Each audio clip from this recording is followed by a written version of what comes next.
I'm joined now by Zanele Luvuno, CEO of Metamorphosis Integrated Solutions. A very good afternoon to you, Zanele. Thanks very much for your time. I'm still amazed at how big and well-resourced companies like Prasa can be duped so easily by such characters as Mr. Mthimkhulu.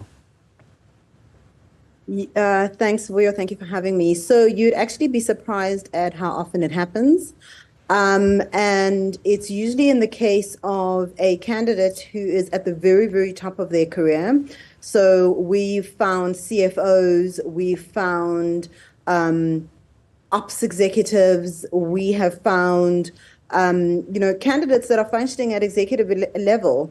And the reason they get away with it is because there is an assumption made by every company that hires them that, oh, I'm getting this guy from a organization that it has a good reputation, therefore they must have checked. So although they will run checks, they won't be able to find the information, they won't be able to get the qualification checks.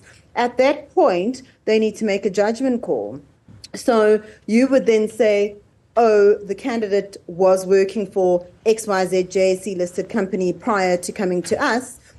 Therefore, he must have the qualification. And that JSE listed company, that was the previous company, assumed the same thing about previous company.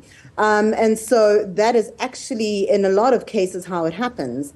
And especially when it comes to international qualifications, it used to be incredibly difficult for us to do those checks and to verify people's qualifications. It still takes a very, very long time. So organizations are often stuck where they need to make a critical decision and they need to make a hiring decision, and then they make a judgment call. And that judgment call, like I said, would be based on precedent. Even after so many high-profile cases that we've seen, are you saying that the situation has hardly changed? So I think that companies used to keep quiet about it when it happened, and they would quietly usher somebody out the door. But with the age of information, they don't have that option anymore. So it's probably happening the same volume or maybe slightly more, let's say. But the real challenge is that information spreads so quickly now. That's why we're hearing about it. So companies have to take a new stance around how they approach reference checks and how they actually approach this aspect of their business in a slightly more serious manner than they did before.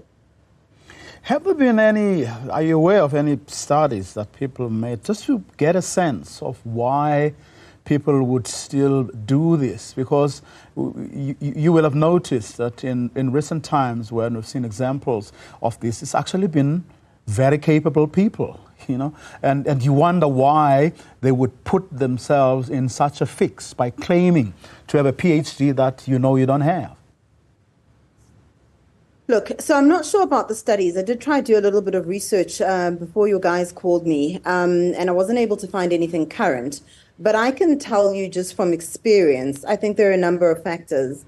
First and foremost, society puts a lot of pressure on people, right, to be the best, especially our society. Our identities are so tightly wound up in our qualifications, our job titles, that is where our acceptance from society comes from, right? So I think that very often they start out potentially studying the thing, right? And maybe something happens and they don't pass, for instance, but they get the job of their dreams, or they get offered an opportunity that they sort of can't turn away. And in your mind, I think that they believe that they will finish at some stage and nobody's going to find out, and they'll, very quickly cover up the gap, let's say. But think about the adoration and the adulation and the acceptance and how we as society fawn over people with qualification. We don't take people on their worth as a human being, on their deeds as a human being. I think I deem this person more important because they have this kind of job, they earn this kind of money, they have this kind of title. So I think there's a bit of the pressure we put on people, and there's then the pressure the individuals put on themselves once they get into that particular position. So it's actually an issue, a psychological issue of sorts within the individual. But I think there's a societal aspect to that as well. And I suppose there are lessons for everyone here, for companies to be perhaps a little more robust, but also for individuals to say, it's just simply not worth it. Well, this is the thing. I think the first thing, which is what I was alluding to just now, your identity cannot be wrapped up in what you do, right? And our identity is so much broader than that as human beings. And so there is some reconditioning that needs to happen in society as a whole.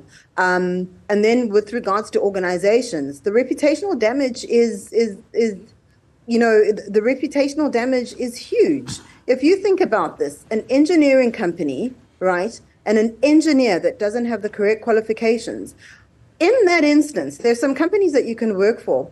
If you make a mistake, right, it's just a mistake. You get to try again. Then there's some companies where if you make a mistake, somebody can die, right? You make a mistake on a train, people can die. So organizations need to be incredibly careful. We had a recent incident where there was a phenomenal candidate, absolutely phenomenal, in a listed company. The company wanted him so desperately. We couldn't verify his qualification. This gentleman came from a multinational. He'd been there for many years. He was in a listed company before that. And I even got involved, when the consultants couldn't verify the qualifications.